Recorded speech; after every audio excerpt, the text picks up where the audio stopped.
Siggi, það áttu nú svolítið engin von á þessari sláturinn hérna í kvöld. Hvað gerðist eiginlega? Ég bara gæti ekki sagt þetta. Við vorum bara eitthvað þreyttir og engin barátta í okkur. Við bara, það var eins og við vildum ekki vinna hérna og bara, já.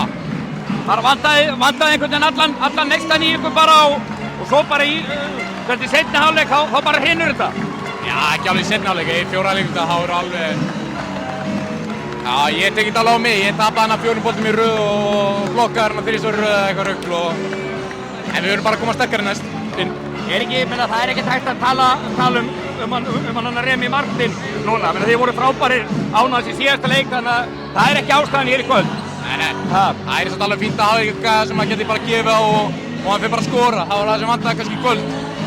Svo sem að vörnin er ekkert góð heldur, þegar við vorum minna í þriðarleikta á okkur rönni, þá svöruðu þeir okkur alltaf. Já, en svo er þetta bara úrslitakeppni og þetta er bara 1 tap, skiptir ekki máli hvort það er 1 stig eða 30. Nákvæmlega, við erum bara að koma og berjast og eins og við sagði hérna síðast, eða það síðast, bara að koma og stíga út og berjast. Við vorum allavega ekki að gera það núna, en já. Ég er nokkuð viss og þið mæti klárir á sunnudaginn held ég. Já, klárlega. Flott, takk. Takk.